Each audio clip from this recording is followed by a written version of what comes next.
So I want to write a dialogue between a naughty pupil, his mother, and a head teacher. And I'm going to call this naughty pupil Tyler Thompson, and the head teacher's name can be Mr. Dalton. So let's start with Mr. Dalton welcoming Tyler's mother into his office. He might say, "Good afternoon, Mrs. Thompson, please come in." And because it's speech, I need to remember inverted commas. Good afternoon. Then let's have a comma before Mrs. Thompson. Please come in. My speech is finished, so I can close my inverted commas and then said Mr. Dalton. So, good afternoon, Mrs. Thompson, please come in, said Mr. Dalton. One thing I've noticed I've forgotten is punctuation always needs to come before inverted commas. And here, because the sentence continues after the speech, I don't want a full stop, I want to change that to a comma. Now, one thing that I could think about is what might Mr. Dalton be doing as he's saying this? And that way I can extend my sentence with a comma and an ing clause. So I could write, "Good afternoon, Mrs. Thompson, please come in," said Mr. Dalton, welcoming her into his office. Or how about pulling back a leather chair for Tyler's mother to sit on? Let's have that.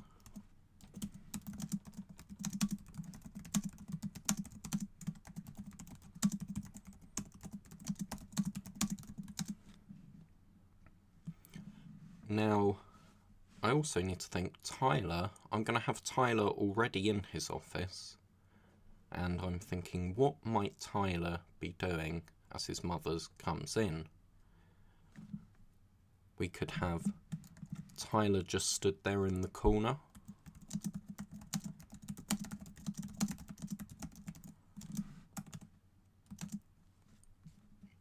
Or let's try and improve that. Let's perhaps add an adverb to say how Tyler was standing there.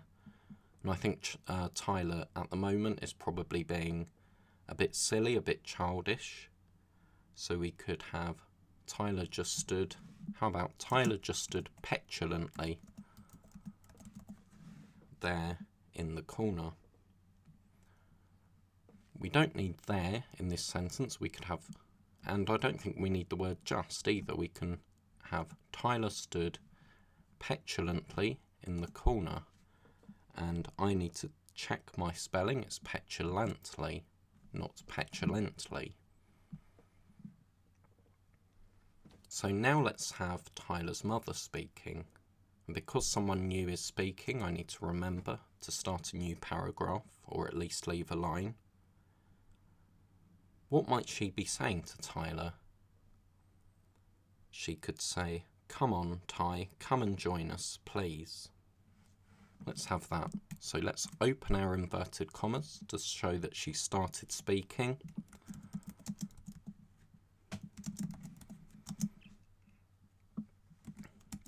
"Come on, Ty, come join us, please."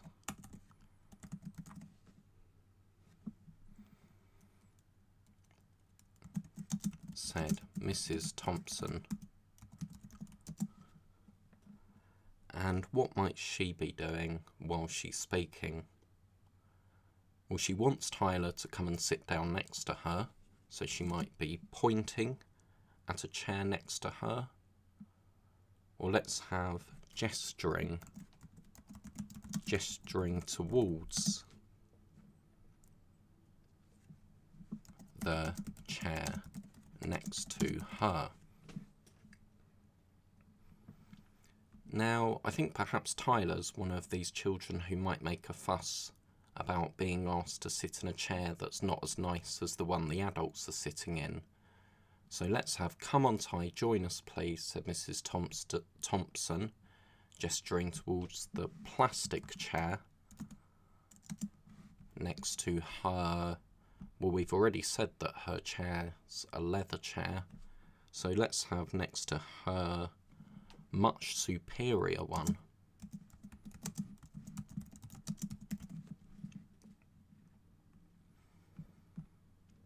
So I'll have Tyler come and join them now, but I think he's going to come and join them with a bit of attitude, so I need to show in what I write that he's giving a lot of attitude.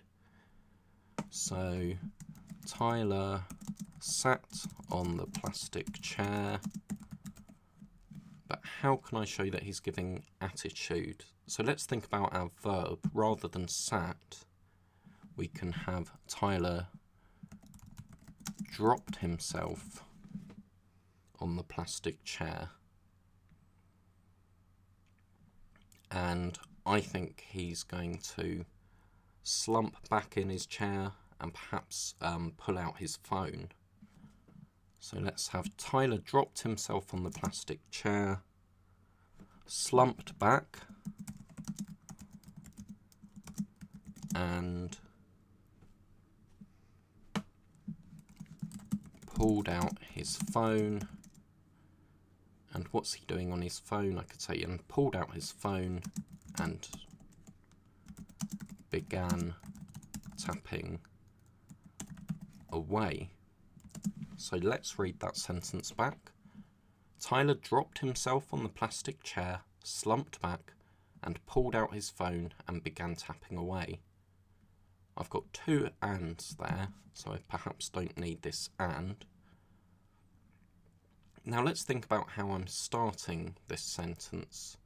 So often it's not good to start with the noun, it's good to start with something else. So let's show that Tyler's perhaps had his earphones in, and although he's sitting down, he's not going to take out his earphones, he doesn't want to listen. So let's start with the word without. I can have without even removing his earphones. Tyler dropped himself on the plastic chair, slumped back, pulled out his phone and began tapping away. Now let's have Mr. Dalton talking to Tyler's mother. How might a head teacher talk? How about one of the things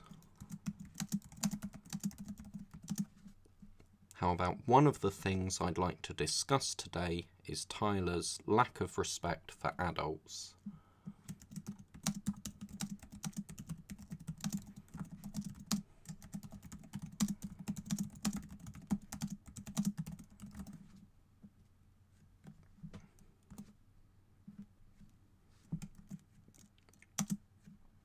So, Mr. Dalton speaking, so I can have Mr. Dalton said.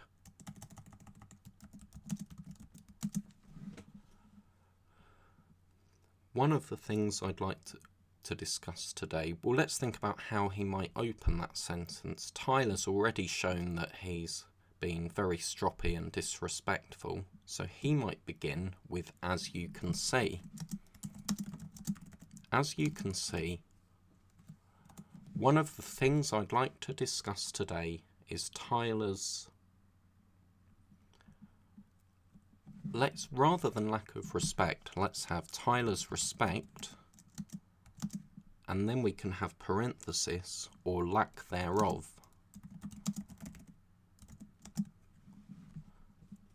As you can see, one of the things I'd like to discuss today is Tyler's respect, or lack thereof, for adults, Mr. Dalton said. And let's have him clasping his hands together while he's speaking.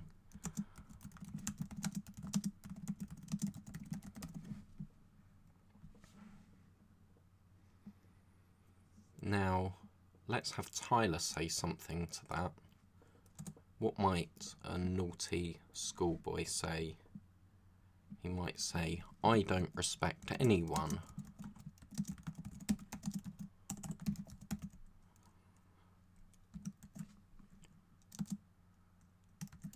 Tyler said. Although perhaps he wouldn't use the word anyone, perhaps he'd use a word that's perhaps not so grammatically correct. He might say, I don't respect no one. So even though anyone is the correct grammar, because someone's speaking, if you want to convey someone's character, you can not follow the rules of grammar in speech to show what a character's like. So let's have Tyler saying, I don't respect no one, Tyler said. And let's think about our speech verbs as well. We've had said, said, so let's change it. Rather than Tyler said, how might Tyler be speaking? He might mumble, he might grunt. Let's have Tyler grunted.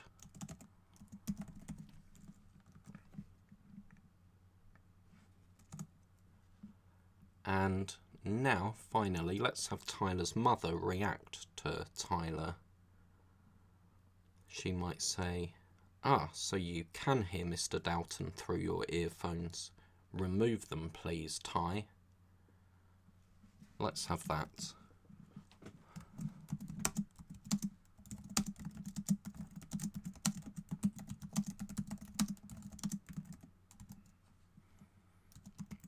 So you can hear Mr. Dalton through your earphones.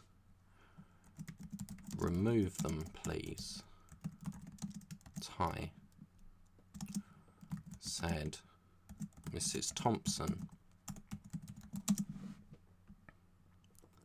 But rather than, one thing I've forgotten if I read that through. So you can hear Mr. Dalton through your earphone. Should be earphones. Remove them, please, Ty, said Mrs. Thompson. I can see that I've forgotten to close my inverted commas. So let's make sure I get that punctuation right. And again, let's think of our speech verbs. Instead of said, we can have, what could we have Mrs. Thompson say? We could, rather than saying, she can demand that he remove his headphones. And because it's a demand, perhaps we should have exclamation marks before our inverted commas rather than a comma. Remove them, please, Ty, demanded Mrs. Thompson. So remember, if you've got an exclamation mark or a question mark before inverted commas, you don't need a comma as well. You can just leave it like that. And I think perhaps even her first sentence could use an exclamation mark. So you can hear Mr. Dalton through your earphones. Demanding Mrs. Thompson. Let's have demanded Mrs. Thompson. And let's still have an ing word for what she's doing as she's demanding. Or, although perhaps I've used ing clauses here and I've used them up here and here as well, rather than an ing clause, let's have a relative clause to tell me something more about Mrs. Thompson, perhaps how she's feeling being called into this office. So perhaps who felt sad at her son's, how could we finish that? At her son's clear disregard of any manners she had taught him.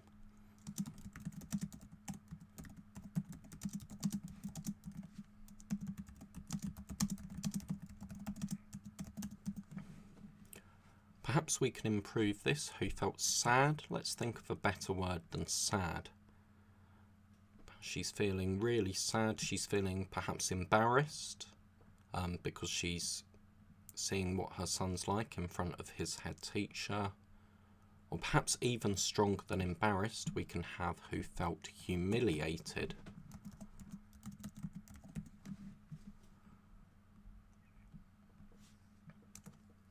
So let's read this back through to check. Good afternoon, Mrs. Thompson. Please come in, said Mr. Dalton, pulling back a leather chair for Tyler's mother to sit on. Tyler stood petulantly in the corner. Come on, Ty, come join us, please, said Mrs. Thompson, gesturing towards the plastic chair next to her much superior one. Without even removing his earphones, Tyler dropped himself on the plastic chair, slumped back, pulled out his phone, and began tapping away.